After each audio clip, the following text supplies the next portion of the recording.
Mula sa lugar ng Pilipinas para sa lahat ng naghahanap ng katotohanan saan mang panig ng mundo. Binabati ko kayo ng magandang araw o magandang gabi. Pag-uusapan natin ngayon ng isang napakagandang paksa. Ano ang paniniwala ng mga church fathers bago sila naging Kristiyano? Maraming tao ang nag-aakala na ang lahat ng church fathers ay ipinanganak ng Kristiyano.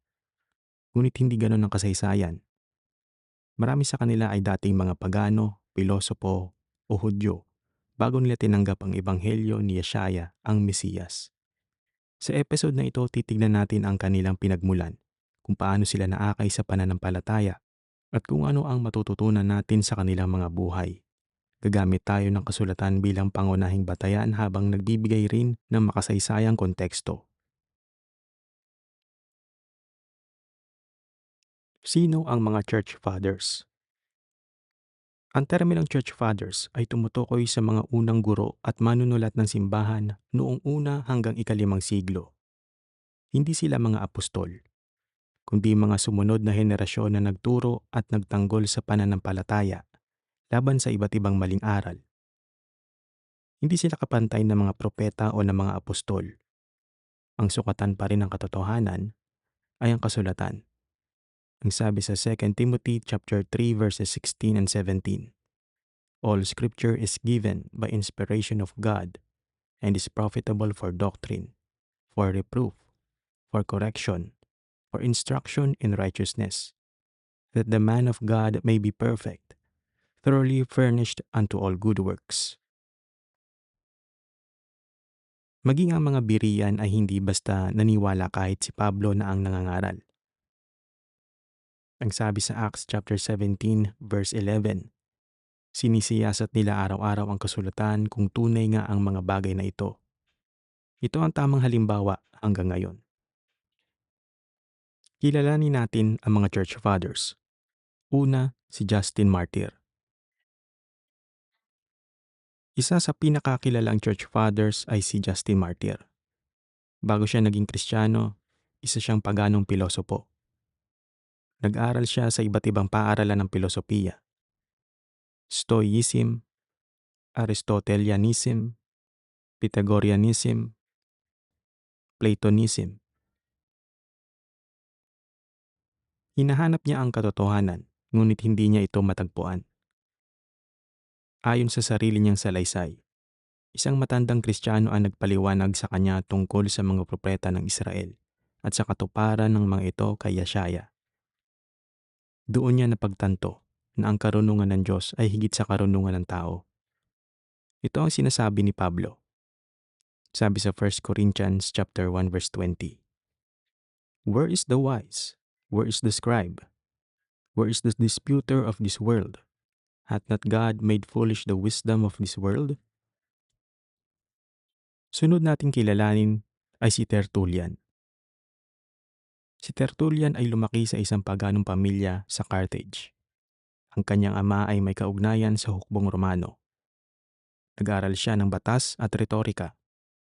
Bago siya naging Kristiyano, pamilyar siya sa pagsamba sa mga Diyos ng Roma. Ngunit nang makita niya ang katapangan ng mga Kristiyanong martir, nagsimula siya magtanong.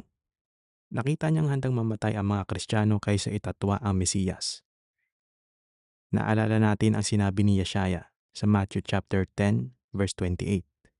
And fear not them which kill the body, but are not able to kill the soul, but rather fear him which is able to destroy both soul and body in hell. Ang susunod ay si Clement of Alexandria.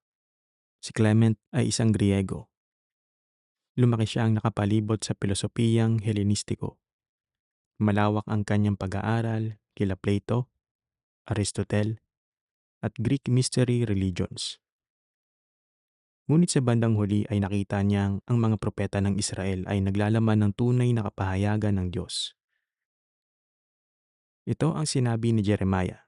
Ang sabi sa Jeremiah chapter 29 verse 13. And ye shall seek me and find me, when ye shall search for me with all your heart. Kilalanin natin si Origen. Si Origen ay ipinanganak sa Kristiyanong pamilya. Kaya hindi lahat ng church fathers ay dating pagano. ngunit malaki ang impluwensya ng pilosopiyang Griego sa kanyang edukasyon. Bagamat naging napakatalino niyang scholar, mayroon ding ilan sa kanyang mga haka-hakang teolohikal na kalaunan ay hindi tinanggap ng karamihan sa simbahan. Ito ay paalala na kahit matatalinong tao ay kailangan manatiling nakasandig sa kasulatan. Si Augustine. Bago siya naging Kristiyano, si Augustine ay sumunod sa iba't ibang paniniwala. Kabilang dito ang Manichaeism, Neoplatonism. Namuhay rin siya sa makamundong paraan. Ngunit nang mabasa niya ang sulat ni Pablo, Romans chapter 13, verses 13 to 14. Let us walk honestly as in the day, not in rioting and drunkenness, not in chambering and wantonness, not in strife and envying. But put ye on the Lord Yeshua Hamashiach, and make not provision for the flesh, to fulfill the lusts thereof. Nagkaroon siya ng malaking pagbabago sa kanyang buhay. Pinili niyang talikuran ang dating pamumuhay. At ito ang larawan ng tunay na pagsisisi. At nakilala natin ang mga church fathers. Ngunit ano ang magkakatulad sa kanila? Mapapansin natin ang isang pattern. Marami sa kanila ay dating pagano, pilosopo, sumasamba sa iba't ibang Diyos, naghahanap ng katotohanan, dumaan sa matinding pagbabago. Ito ang sinasabi ng Biblia. Ang sabi sa 2 Corinthians chapter 5 verse 17. Therefore, if any man be in Christ, he is a new creature. All things are passed away. Behold, all things are become new. Tignan natin kung ano ang tinuturo ng kanon. Hindi tayo tinawag upang sumunod sa tao. 1 Corinthians chapter 11 verse 1. Be ye followers of me, even as I also am of Christ. Maging si Pablo ay hindi humihingi ng bulag na pagsunod. Si Yeshaya pa rin ang sentro. Tignan natin ang mga paalala mula sa Apokripa. May ilang aklat sa Apokripa na nagbibigay ng mga prinsipyong kaayon ng paghahanap sa karunungan. Sa Sirach chapter 6, hinihikayat ang tao na hanapin ang karunungan ng may pagtsatsaga. Sa Sirach chapter 39, inilalarawan ang taong nagbubulay-bulay sa kautusan ng kataas-taasan.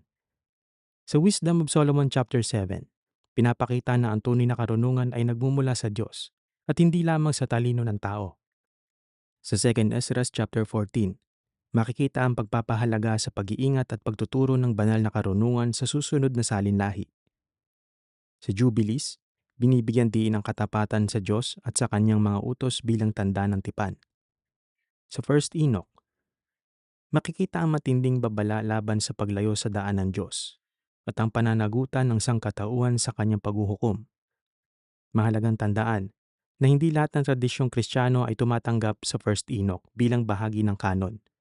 Ngunit ito ay may makasaysayang impluwensya sa ilang sinaunang komunidad. Ang mga aklat na ito ay maaari magsilbing makasaysayan at pampanitikang sanggunian depende sa tradisyon. Ngunit ang kanilang otoridad ay hindi pare-pareho sa lahat ng Kristiyanong denominasyon. Ano ang aral para sa atin? Ang pinakamahalagang aral ay hindi kung gaano katalino ang isang tao o kung gaano kataas ang kanyang IQ. Ang mahalaga ay kung handa siyang magpasakop sa katotohanan ng Diyos. Maaring magaling ang isang tao sa ateismo, ibang relihiyon, paganismo, filosofiya, o kahit sa maling tradisyon. Ngunit kapag tunay niyang hinanap ang Diyos ng buong puso, kaya siyang baguhin ng Panginoon. At ito ang mensahe ng Ebanghelyo. Sa pagtatapos ng ating pag-aaral, nakita natin na marami sa mga church fathers ay hindi nagsimula bilang mga believers o Christians. Ang ilan ay mga pagano, ang ilan ay mga pilosopo, at ang iba ay may iba't ibang relihiyong paniniwala bago nila tinanggap ang pananampalataya. Kasabay nito, mahalagang tandaan na hindi lahat ng kanilang isinulat ay tinuturing na kapantay ng kasulatan. Pinahahalagahan sila bilang mahalagang saksi sa kasaysayan ng unang simbahan. Ngunit ang pangunahing batayan ng pananampalataya at doktrina para sa karamihan ng mga Kristiyano ay nananatiling ang mga kanonikong kasulatan. Gaya ng mga Berean, tayo rin ay inaanyayahang saliksikin ang kasulatan araw-araw. Subukin ang bawat aral at manatiling nakasentro kay Yeshaya.